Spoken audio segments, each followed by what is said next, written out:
Okay, good to see everybody though. This class, when you talk about digestive issues, so many people deal with digestive issues, and so we're gonna go through some of the major ones, and I'm gonna give you some real specific pieces of information. But you're gonna notice for everything we talk about, there's commonalities.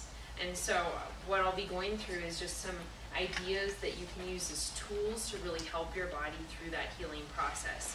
Because there are some really specific nutrients that you want to be able to basically fuel your body with as you're trying to heal a digestive issue. So we'll go through that so you really, hopefully we'll get a good sense of what we're all looking for. But any idea what the major cause of most people's digestion issues would be? Any clue? Stress, yes, exactly. So, and I think there's a slide on this, but when you talk about it, that the first system to be impacted by stress is always the nervous system. So the brain, the spinal cord is the network of nerves through the body, and I'll go through why I gave you that handout because people are always like, well, how does this correspond to digestion? But we'll get into that. But stress is a big part of it. So that's, nervous system is impacted. The next thing to be impacted is your gut. And so what happens then, and you can see, we talk about hectic lifestyle and stress, lack of exercise. If you're not moving your body, that's going to lead to digestive issues. Less than optimal dietary choices. That's a really nice way of saying if you're eating a lot of fast food, if you're not eating a lot of fiber, if you're eating a lot of white flour, we'll go into that in greater detail, but that's truly obviously going to affect the digestive system. And then if you don't have digestive support. So what that means is we're going to go through some supplements that are really key to give your body during times of stress. So there are things that you don't necessarily need to use all of the time, but when you're going through a stressful situation, or maybe you've been ill, you need more support. Your body needs more support to be able to get through that. And so we're going to go through all of that information. So digestive issues are one of the most common issues that we see in the healthcare system. And there's a lot of money that's spent on it. And you see all these statistics about how many people are actually hospitalized for these issues. But the gut is very sensitive, and so when there's issues going on with the digestive tract, it can be so many different causes and so many different factors that weigh into that. But we're going to get to really the core of what we need to do in order to change that situation for people. So number one use of energy within your body is your digestive tract. So when you're eating the wrong foods, when you're consuming the wrong foods, when you're not getting enough nutrients, your body is going to usually show up as some kind of a symptom or sign that's going on within the gut. And so I always think it's really interesting when people come in and they've got digestive issues, because often they've been given, those really common, the most common one I hear is irritable bowel syndrome, which I find is like, it's kind of one of those things that is a diagnosis that developed over time, which doesn't really mean anything. It doesn't really, it describes what's happening, but it doesn't really give us a clue as to what's causing that. And so what I want to go through today as we delve further into this is actually what the cause of gut issues can be. So what is the true cause of having irritable bowel syndrome? And so we'll get to that as well as we go through this information. So when you think about this, and you guys, I want you to think about your own body. If you ever feel like you're getting a cold, or you feel like you're getting really run down, you're susceptible to the flu, do you notice how your gut correlates to that? Most people will. They'll notice that when they're getting a cold, they're either really constipated or their gut is off in some way. Most of your immune system is within your digestive tract. So if that's not functioning well, you're going to be much more susceptible to having issues. And so we always need to look at that when people are constantly getting colds or constantly getting flu. Often, we always go to the nervous system first because that is going to influence your immune system tremendously. But we also need to look at diet. We need to look at how your gut is actually handling stress. So a lot of the immune system, is anyone ever put the correlation as well? When your gut is off, you're more likely to feel depressed. You're more likely to feel anxious. So there's a huge correlation with that as well. A lot of our neurotransmitters exist within the gut. And so when your gut is off, when it's not functioning the way that it should, you're much more likely to deal with anxiety or depression or lack of sleep because of that anxiousness or depression, all those emotional factors to that. Also with sinus and allergy issues, you always have to look to the gut. So if someone comes in and they've got lots of constant allergies, usually there's something going on within the digestive tract as well. So lots of different factors that we really look at here. But because your gut is what consumes the most energy within your body, if your gut's not functioning well, you're going to be tired.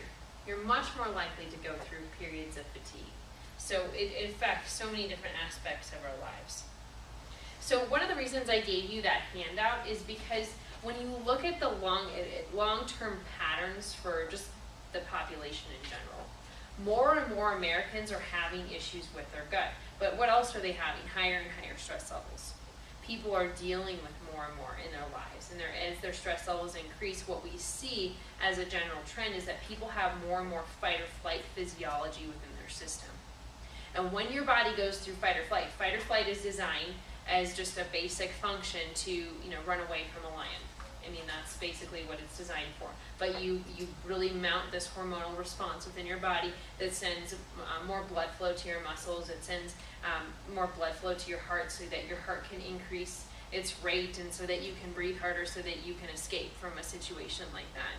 But what happens for most people today is they have that fight or flight physiology and there's no way to burn it off. So typically, as you would run from the lion, you'd actually utilize that cortisol, you'd utilize the adrenaline to escape, and everything would return back to normal because you burned off those hormones. Today, we sit at a desk, we sit everywhere. I mean, we're just constantly, stuck with that situation in our body, and it's not run off. So when it's not run off, then any idea what happens? We just maintain fight or flight physiology for days and for years until that becomes our normal existence. So what happens then with that normal existence? So you've got increased heart rate, you've got increased pulse, your heart actually can become enlarged over time because it's not dealing with all of the hormones the way that it should. And the two systems that are then shut off are your digestive tract and sexual function, because you don't need either of those two things if you're like running from a lion. So that's when you see the trend in disease. What are people developing more and more of? Digestive issues and issues with sexual function. You see people, more and more women having hormonal issues, men having more and more prostate issues. And so what we're seeing is that gradual decline in health due to that fight or flight physiology. So one of the things with networking, or why you gave you that, is because if you're going to deal with any of these issues, that's one of the core things that you need to address is fight or flight physiology. And that's one of the things that network really works with, is helping your body move out of fight or flight physiology, which starts to turn on digestive function, which starts to turn on sexual function, all good things. I mean, you definitely need those aspects of your life in order to create health. And so that's something that we really work for. So as you work on that, and I just wanted to explain that, so that handout really goes through how that would be affecting different aspects of your health as we decrease fight or flight physiology, and then enhance healthier strategies for handling stress in someone's physiology. So obviously most people know, I mean, if you've been to a medical doctor for a digestive issue, what do they say? What do they give you? Lots of different prescriptions. And that's pretty much our main mode of dealing with things at this time. And that's just basically, if you think of just kind of the basic system in our country, that's what we do. But the problem with that is it doesn't really address the root cause. It leads to lots of other issues. So every time you see one of those drug commercials that is going to deal with IBS or something, what do you hear at the end? The long list of side effects, that it may kill you, you may have a stroke, you may lose all function within your body. I mean, there's just really bad. But in a very kind, soft but voice. You're so right, it doesn't Jay. sound too dangerous. It doesn't sound too bad. But these are going to cause death. Yes. So obviously there's some issues, there's some safety issues with that, and this is just a joke, but this is a t-shirt that one of my friends made. And this is literally, though, this is the kind of stuff that we hear from patients when they come in is, I take aspirin for the headache caused by the Zyrtec, I take for the hay fever, I got from the Relenza for the uneasy stomach, from the Ritalin I take for the short attention span. I mean, it goes on and on and on and on. And that's how most people live. But the back of the t-shirt says this. So, obviously that's our perspective as a profession. But I mean, that's because people, that's kind of the mindset that they're in, is that they'd rather take a drug for a drug to deal with the side effects than really get to the root issue. So as we go through this, I'm going to be talking about kind of the main issues that I hear from people as they go through the process of really trying to change their digestive system. But these are the main issues we see: indigestion and reflux, people dealing with alternating diarrhea and constipation, that things aren't regulated well within their system. They've got IBS or just plain old digestive discomfort. They eat food and they feel miserable. They don't feel good after eating, or they're not absorbing nutrients sufficiently. One of the things that we look in the nervous system is when things are starting to change. We look a lot at right around in the digestive, or right around in the spine between T2 and L2, L2 to L5. So there's a huge range of that, but all of those nerves really affect digestion. So as things start to heal and change within the spine, things are usually calming down.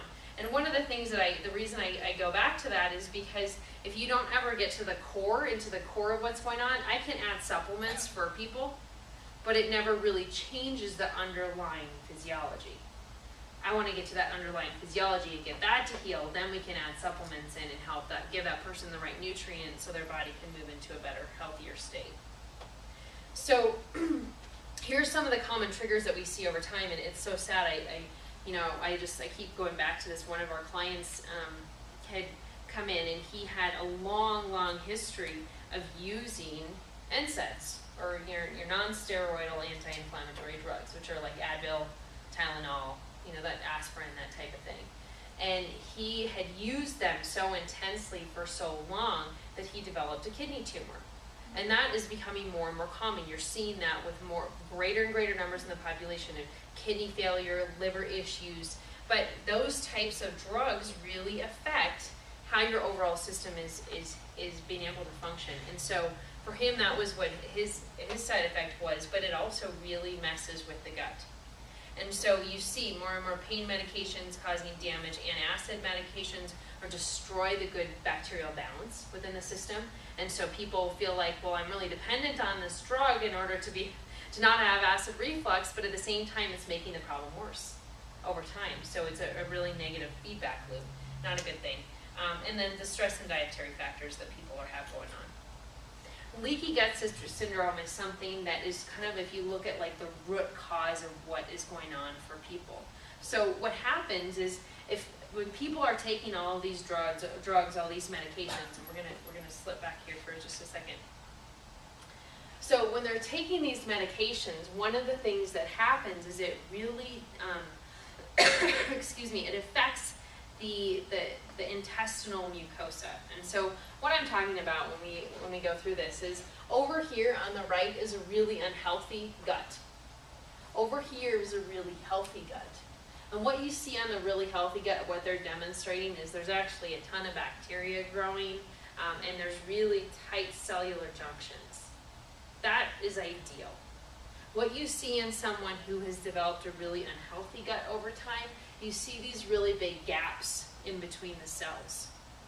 And so because of stress, because of eating the wrong foods, because of different medications that have damaged the small intestine, what happens is as all that damage is occurring, it literally is growing, thank you, it's literally developing larger and larger junctions in between the cells, and those junctions let in food particles into the bloodstream.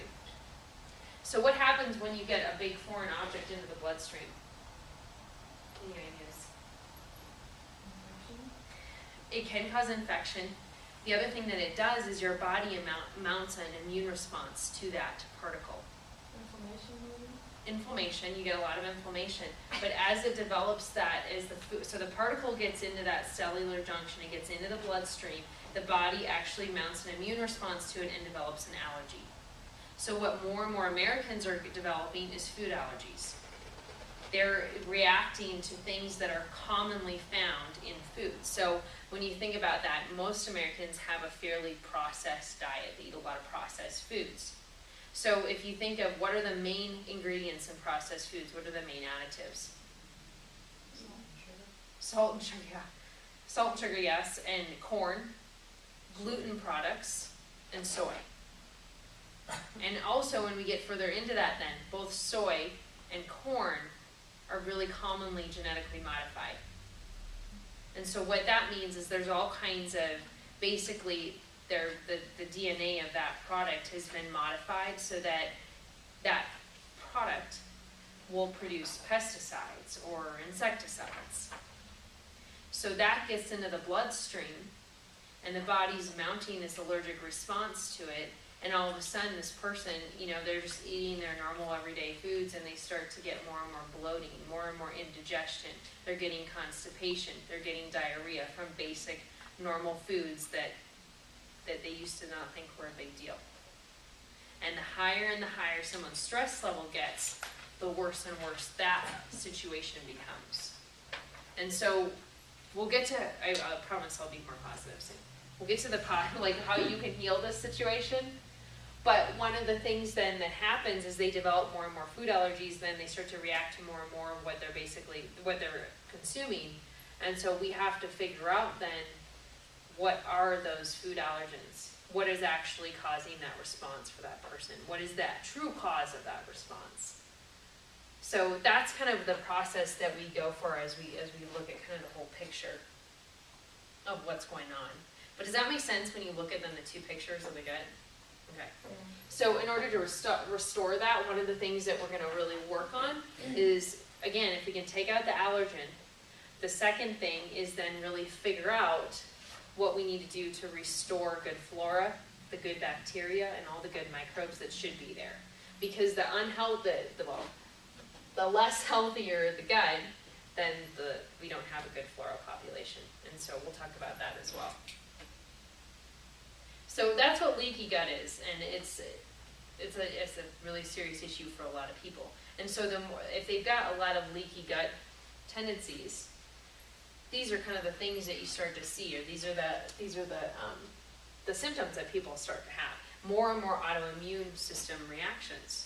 So when we work with people that come in with lupus or rheumatoid arthritis or hypothyroidism, or they've got lots of autoimmune conditions, and more of that is developing for people with these leaky gut issues. So they have food sensitivities, they have joint pain, they might have rashes, they might have eczema. Usually there's a lot of chronic inflammation within the system. And so that's something that needs to be addressed for those individuals as well. Is that all making sense? Go ahead. So you were talking about genetically modified and how that affects Yes. your Just the gut in general. Yeah, your gut being able to assimilate it, and it's harmful to the good bacteria. Right. So I was wondering about lactose intolerance, because like both my son and my brother have. So is that partially related to drinking milk that has hormones and yada? It doesn't help. It doesn't help. More and more people are sensitive to dairy because of all of the additives in it. And so you're seeing more, just in general in the population, you're seeing more and more people that don't do well with dairy. But again, so it comes down to partially that it's just dairy, and that's a certain protein that a lot of people just don't do well with, and it causes a lot of inflammation within the system. But the other piece of that then again is the processing, like what you were talking about, all the added steroids and hormones. More and more people are sensitive to that, and our body wasn't designed to be able to digest and break down steroids and extra hormones, and so that all complicates the issue for more and more people. So there are more and more people developing dairy allergies. That's a good question. So we talk about what do we do to heal? We heal damage. That's one of the things we have to do. We have to create a healing environment within the body. So that's a big part of your adjustments. But we want to support the healthy bacteria. We want to address yeast. And so we'll talk about that. Most people that have a gut issue have yeast overgrowth within their system. And so by actually working with good bacteria, we're going to help change that situation for people. And then we need to deal with inflammation as well. So IBS, this is the chronic constipation diarrhea, and they've kind of termed it as like it's a broad, it's one of the most common diagnoses that you see anymore is IBS. And so it covers a lot of different symptoms for people, but for some people, it's just that they have alternating constipation and diarrhea. Their system is off a lot of the time.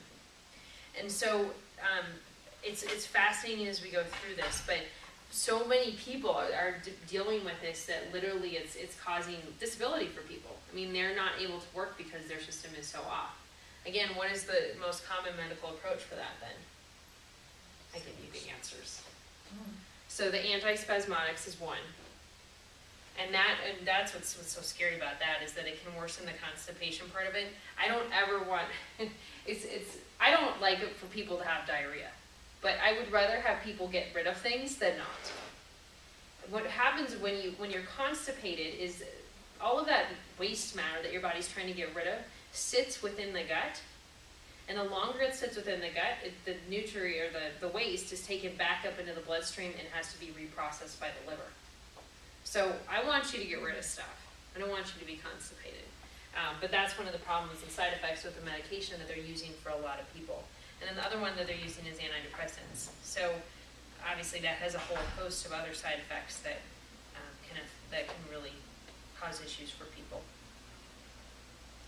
What's fascinating to me is that what the research shows is that 75% of people, even with those drugs, still have a lot of the symptoms.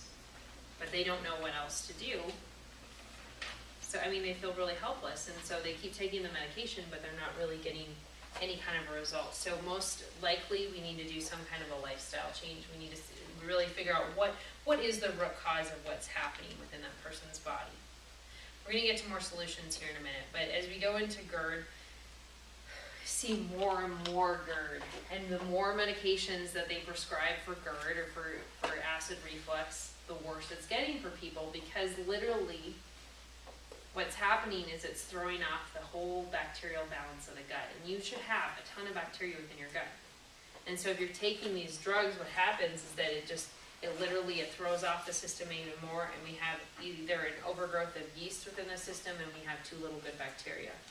The other common issue that they're seeing for more and more people is osteoporosis is developing because of using some of the proton pump inhibitors. So a lot of issues that are complications of what's actually happening. And so obviously if you want more information on that, I can get it for you, but I won't spend a lot of time on it. So what happens with all of this is that if you are using these meds and you can still have the chronic heartburn issue, what can actually develop is you start to get actually dysplasia within the esophagus, which can lead to cancer. And so that's one thing that we really want to get, again, you're going to hear me say this over and over again, to the core of what's happening. What is the root cause of what's actually going on within this person's body?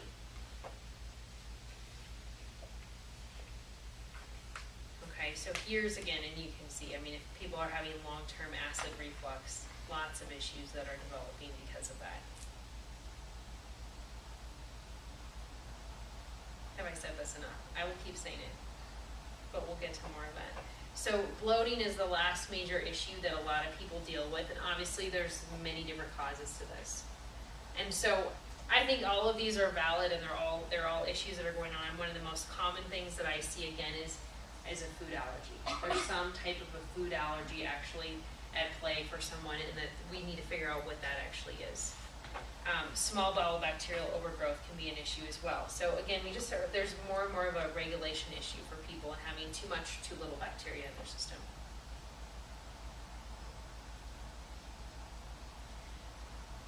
So as we get into this, we'll really kind of go in. I'm going to start to give you some solutions. It's not all negative. So one of the major things that, go ahead, Dawn. Oh, yeah. I was just going to say that I had problems with bloating for years and years and years, most of my life. And after I got off wheat, it's pretty much disappeared. I can't think the last time I've experienced it. Awesome. So I've been off wheat for 7 years. Good. I can't even think why I had a problem with bloating. Good. So that was what was causing it for me. So, and it's really different. I'm going to show you an example here. So what we do for more and more of our clients as more and more people are having these digestive issues, I'm going to pass this around so you see what it looks like. is we'll do food allergy testing. There's different ways to do food allergy testing. If you go to a medical doctor, they'll typically test what's called an IgE antibody. An IgE antibody, you could do like a scratch skin test. You can do different blood tests, but an IgE antibody is what will cause you to go into anaphylactic shock. You know, and it might be there's different forms of severity of that. So people might experience tingling in their face or their hands. They might get some redness, or literally they might be the point where their throat is closing off. That's obviously a serious issue. What we test for is what's called an IgG antibody, and some of you have had this done. And so when you look at an IgG antibody, it's more of what's causing a food sensitivity reaction. Food sensitivities, if you're constantly consuming something that's not good for you, any ideas? I mean, that comes up with sinus issues, it can cause irritable bowel, it can cause bloating in the system, a whole host of issues. But the thing is that different people are going to be triggered by different things. So Donna's talking about gluten or wheat.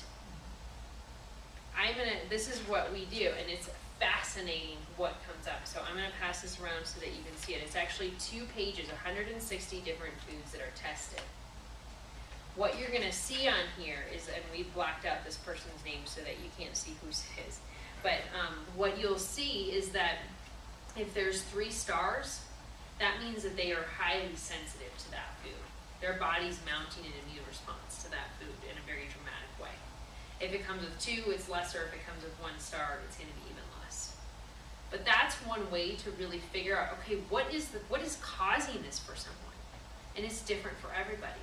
So, like, I know for when Scott and I had this done, one of the biggest ones that made a difference for him to cut out, I mean, we had already eaten gluten and dairy-free, soy-free for years.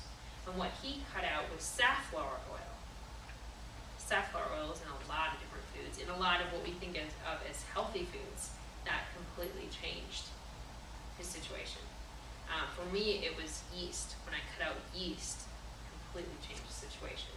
So I just look at it. It just gives you some ideas of kind of what we look for in that process.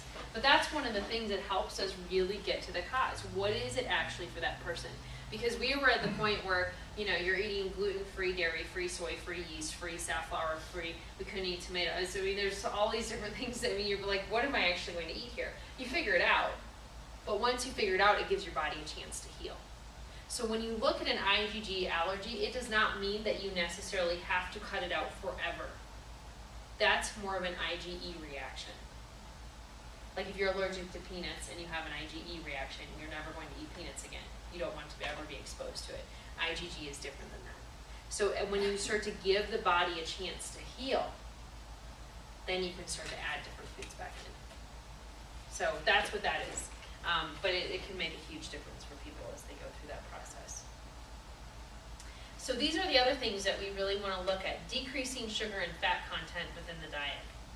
So for IBS, sugar is one of the major triggers for people, especially when they eat it on an empty stomach. So what I've seen for so many of our clients is that they were getting up and they're having like a bagel.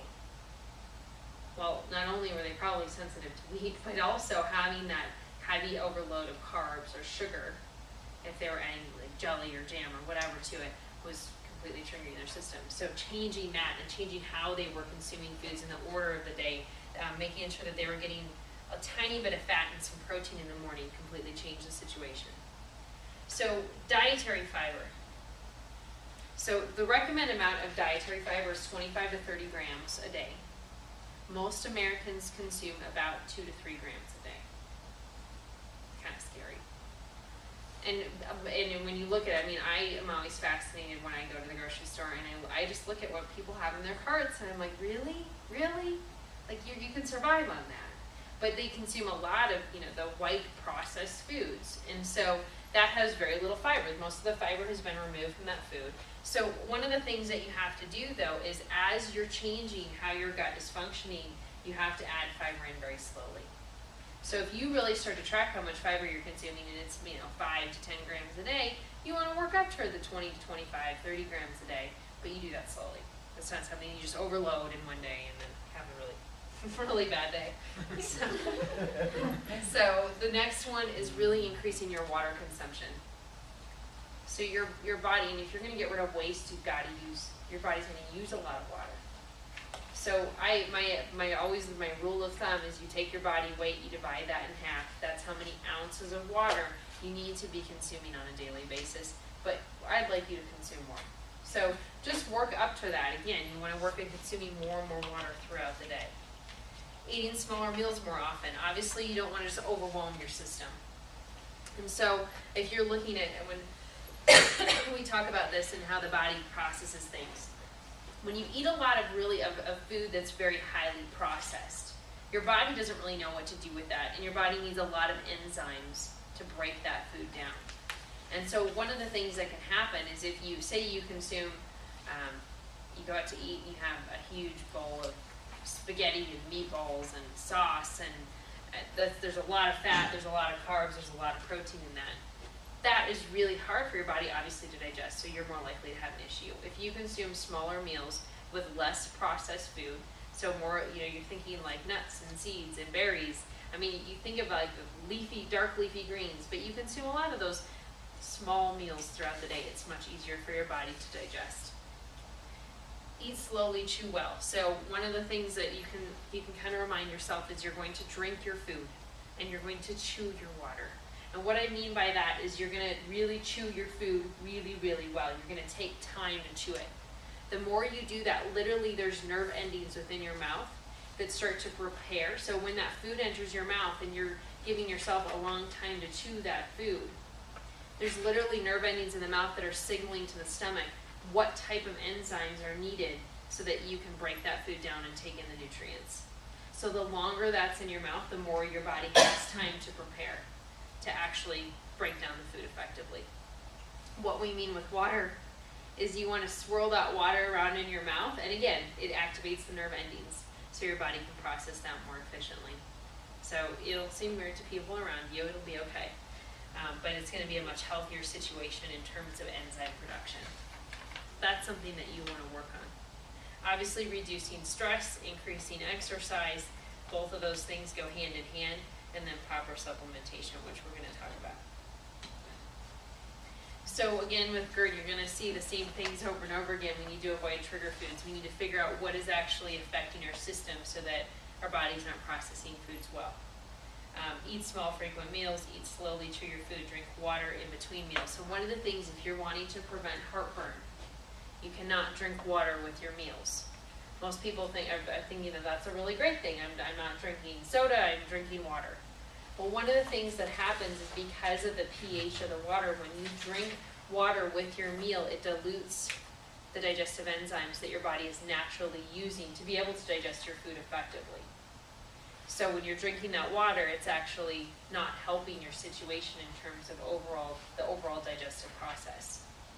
One of the things that you can do to change the situation is you can add lemon to your water. That will change the pH enough so that you can effectively be able to drink it with your meal. But you can drink herbal tea. If you could drink like a warm substance with your meal, like a warm herbal tea, that's really helpful for digestion. So those are just some basic things that you can do. But what effectively, if you're gonna drink, because we're obviously telling you to drink water all the time. So what we'd rather have you do is drink water in between meals. Stop drinking the water about a half hour previous to eating and a half hour after eating. Then you can drink as much water as you want. That gives your body a chance to actually digest your food and take in nutrients. So bloating, you're going to see the same things over and over again. All of these things help. But the piece that I'll draw on for bloating, again, is digestive enzymes. So, when people are not able to digest their food well and they get acid reflux, has anyone ever heard that often they're actually low in HCl versus too high in HCl? Really common. HCl, though, is not a supplement that I really like to mess with that much. And you can actually supplement. For people that have acid reflux, you can supplement with HCl. What I like to do instead is actually use a digestive enzyme.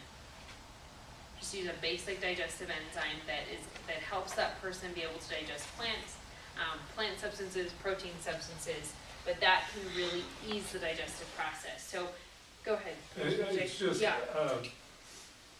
to that end, Yeah. I read years ago that if you took a teaspoon of vinegar, it would get rid of your acid reflux. Yeah. And it plays hell going down, but it works like a champ. Yeah. And I've given that remedy to hundreds of people, and I've never had anybody say it Have an didn't work. issue. Not pleasant, but yeah. And you can also, unfortunately, you don't want us to drink water with our meal, but Right. you can put a teaspoon in a glass of water, and you Good. get almost the same effect. And apple cider vinegar is actually, if you use it like apple cider vinegar, it tastes a little bit better. But that actually changes, again, it changes the pH. And that's really the key with digestive enzymes, is they work at an optimal pH. And so in order for them to be their most effective and their most abundant within your system, they have to have the right pH, and that's what vinegar can create for someone. So that's awesome. Not pleasant, but awesome. Hey, it works. It works, yes. So again, it's just, and that's, I guess, it's a good question. What I will have people do then is, so say you're allergic to gluten, or you're sensitive to it at least, and you know that you're gonna go out to eat with family, and it's gonna be a little tough. And so you're gonna do your best to describe to the waiter or the waitress or the chef or whoever that I can't have this. But the other thing that you can do, and what I'll have people do in those situations, is keep an enzyme with you. So when you do eat out, and you know that you can't control the situation as much, you've got extra support for digesting your food. And that can make a huge difference. One of the most common things that people will say is, I do fine except when I eat out and I drink all that ice water. Ice water, again, enzymes are gonna have an optimal temperature in which to work.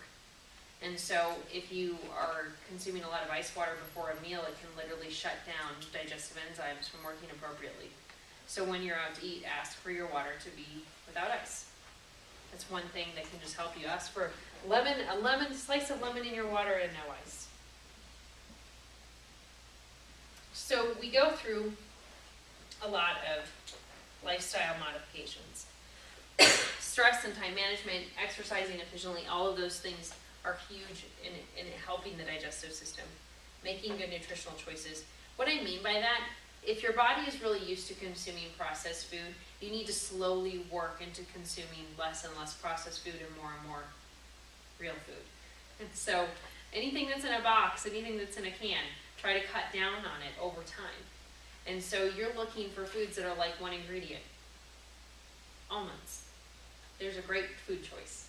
And obviously what's fascinating to me though is that when you look at how people's bodies are reacting, like I know I was really sensitive to flax. I put flax seeds in everything. Because they're great, if you look at the research, flax seeds are great for people.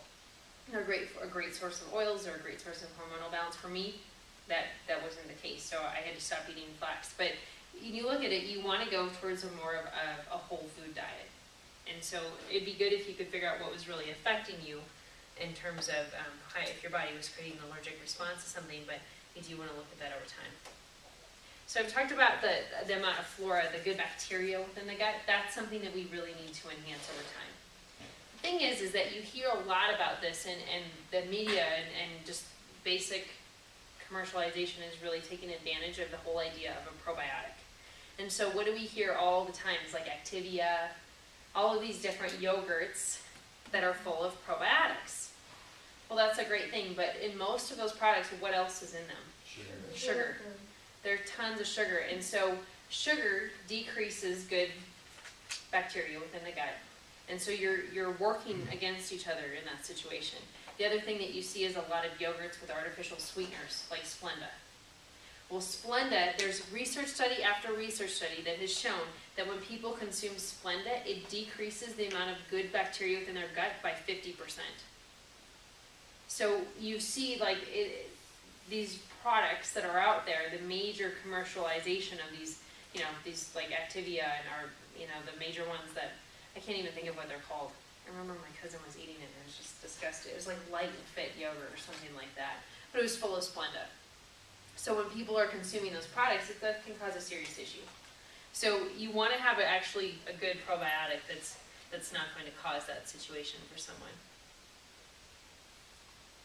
So as we go through this, again, when you look at the gut, we want to work towards having a gut like this. So we look at what do we need to do, what do we need to take out of the diet so that the body can heal and it's not continuing creating a leaky gut. And then how do we address yeast overgrowth? How do we get more of a healthy balance within the gut?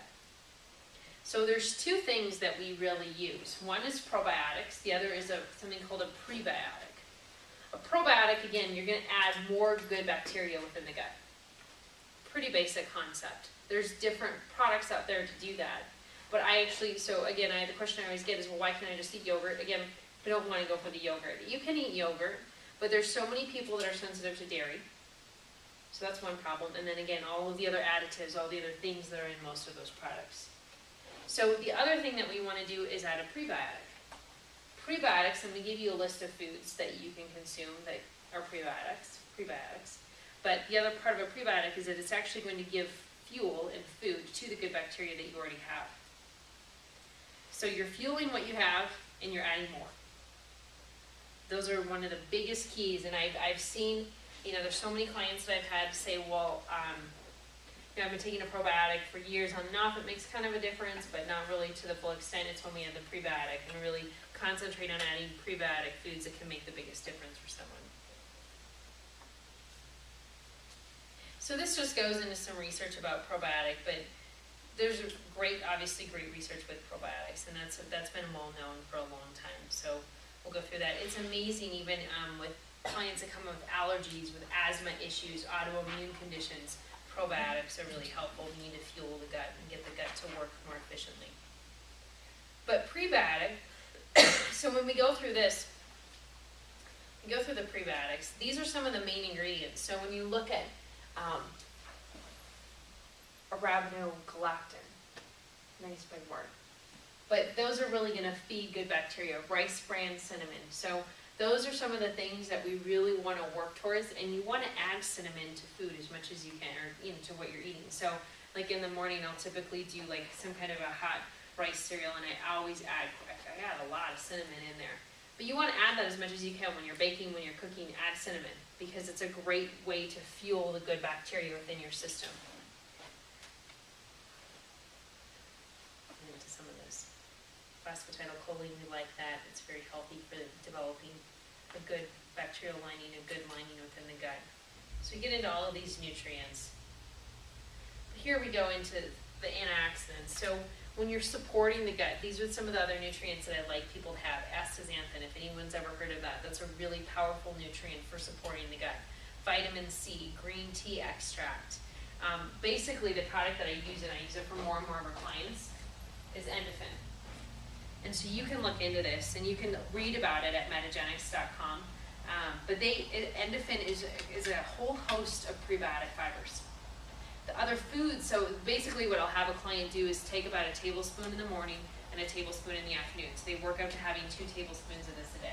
It has a cinnamon-like taste, so they can add it to, like if they do like a shake in the morning, or if they put a lot of antioxidants into something, you can just add that in. That is full of prebiotic fibers. So that was going to feed the good bacteria within the gut. Other foods, and it will sound weird, onions. Onions are a prebiotic fiber. So there's a lot of nutrients in onions that are very supportive to the gut. Unless you can't handle onions, then you want to stay away from that. But for a lot of people, that's something that they can actually start to add more of that into their cooking. And honey. So honey is a really helpful prebiotic nutrient. So that as well is going to sort of feed the good bacteria in the gut. So those are things that you want to look at including. And not everyone needs to do that, but I'll have clients who, when they know they're going through really stressful time periods, will add in the Endorphin, because it just is more supportive to their immune system and to their gut through that process. What about garlic?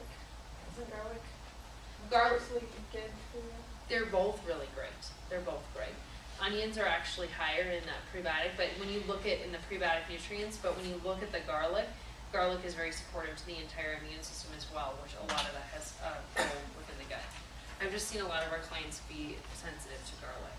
I have cinnamon capsules, so that's just as good as I would actually rather have you put the cinnamon on your food. And the reason I say that, I like products that that are very easily digested. And when you consume a food, it's going to be the easiest way to digest something. So if you can sprinkle it on your food, it's just available to your body immediately. Where if it has to be broken down, it's that much harder. So even in some of the capsules and that kind of thing, what you can do is even break them apart. And it just takes away that step of having to digest that capsule. So there's different ways to do that. So the other tool, when you look at that, so you got a probiotic, you got prebiotics, that type of thing. The other thing that is really important for the overall picture is vitamin D3. So most of us think of vitamin D3 as supporting our immune system, which it is. But vitamin D, in terms of its research with preventing colon cancer, is spectacular. So if that runs in your family, if you know that colon health issues run in your family, you need to be taking D3. Now, most people that I discuss this with, they're taking about 1,000 IU a day. That barely scratches the surface of what most people need. So if you're going to support the immune system, you're going to support the gut. There's great research with cancer prevention, with heart health for vitamin D3. But I would like most people to be consuming anywhere from 5,000 to 10,000 IU a day. In the summer, and we think about it, well, it's summer, I should be getting more sunshine. Well, if you're like me, here I am most of the day. I am not outside, so I'm not really getting a lot of sunshine. But the other issue is that most people are either covered up or they have lotions or makeup with sunscreen in them, which pretty much everything is made with sunscreen in it now. So it's very hard to get adequate levels of vitamin D. But the other issue is that they're looking at is that it's very difficult for people to absorb the vitamin D3 that their body is making. So if they're outside and they're I don't know, playing frisbee or playing tennis or whatever, they're not absorbing the vitamin D that they're making, or it's running off their body as sweat, or they shower and it's washed off completely. So they're not getting good levels. So most Americans are deficient, and what the research has shown, if you're going to raise vitamin D levels in someone that's deficient, they need at least 8,000 IU a day. So ask me if you're curious about it, because we'll come up with a plan for someone. We can test for vitamin D, find out what your actual level is. But we want it to be at least in the high 60s to the low 80s. And so a lot of people that are coming to me, I've had their level is 13 or 5. And so we've got to increase that. And that's huge for the gut in terms of making a change. And so we talked about digestive enzymes. That's something that if you know you're going to be eating a big meal and you know you're going to need support, use a digestive enzyme. There's lots of different ones that you can find. That you can find them specifically made for consuming more protein, for consuming more plant-based foods. The less chemical load, the less hormones, the less genetically modified, the easier it is for your body to get nutrients from it, the easier it is for it to process. So you want to do the best that you can with that.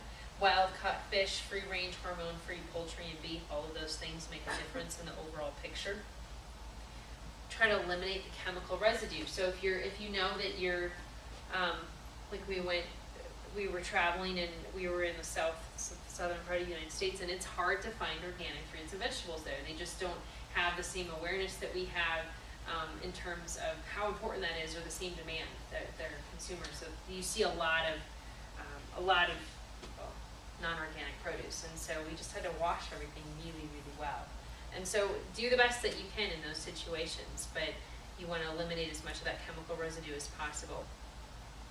So I check food labels for ingredients to avoid. So one of the things that happens is people will say, well, I eat gluten-free, so I'm really healthy, or I eat dairy-free, so I'm really healthy.